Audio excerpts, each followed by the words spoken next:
Assalamualaikum warahmatullahi wabarakatuh. Senang rasanya dapat berjumpa lagi dengan Anda semua. Kali ini saya akan coba mengangkat tema dengan judul penyakit wabah dalam teori klasik. Sebelum kita masuk ke topik ini, jangan lupa subscribe, like, komen, tekan lonceng, bagikan pada yang lain. Mungkin kita sering mendengar kata-kata wabah atau penyakit wabah. Sebenarnya penyakit wabah ini sudah ditemukan sejak ribuan tahun pada wilayah masyarakat Tiongkok. Sehingga dari masa ke masa, dari dinasti ke dinasti, terbentuklah sebuah teori yang kuat dalam penanganan wabah ini. Karena negeri ini sendiri adalah sebuah negeri yang sangat rawan dan rentan terhadap penyakit wabah. Baik, kita akan mulai dari apa itu penyakit wabah. Penyakit wabah mengacu pada patogen eksternal yang sangat menular dan mewabah, jadi menyebar, menular. Di zaman kuno, wabah ini memiliki banyak sebutan seperti energi jahat, energi asing, energi beracun, dan sebagainya. Ciri-ciri penyakit patogen wabah ini, penyakit ini ditandai dengan serangan mendadak atau tiba-tiba. Gejala yang serupa atau mirip, kondisi patologis yang parah, dan infeksi yang kuat.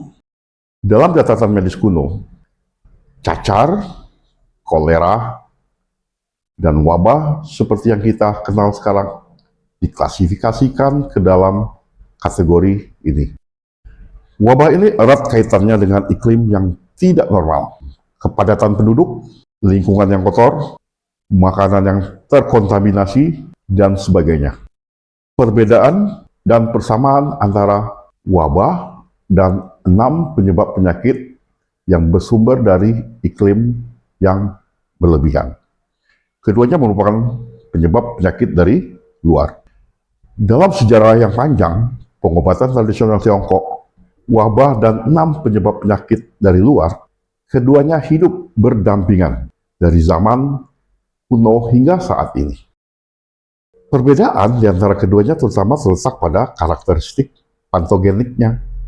Penyakit yang ditandai dengan serangan mendadak, gejalanya yang mirip atau serupa, kondisi patologis yang parah, dan infeksi yang kuat disebut sampar atau penyakit wabah. Nah, selain daripada itu, maka dia akan disebut 6 sumber penyakit yang ekses.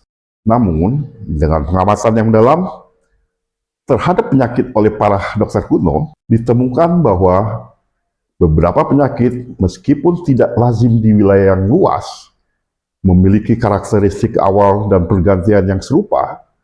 Penyakit-penyakit tersebut juga ditandai dengan awal yang tiba-tiba, gejala yang serupa, dan kondisi patologis yang parah. Oleh karena itu, sejak dinasti Ming, Dr. Wu Yoxing mengemukakan teori energi pestilens yang menyatakan bahwa penyakit yang berbeda disebabkan oleh patogen yang berbeda. Dan satu penyakit disebabkan oleh satu energi pestilens.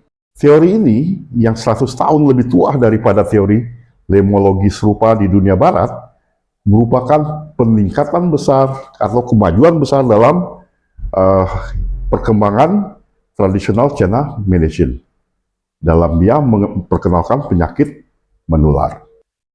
Teori 6 ekses dengan sistem prinsip, metode, resep, dan pengobatan yang lengkap memainkan peran penting dalam diferensiasi sindrom dan pengobatan penyakit demam dari luar. Teori ini efektif dan mudah dipelajari selama praktek klinis. Teori Qi pestilens dengan sistem prinsip, metode, resep, dan pengobatan yang unik mengungkap pola umum kemunculan dan perkembangan penyakit menular.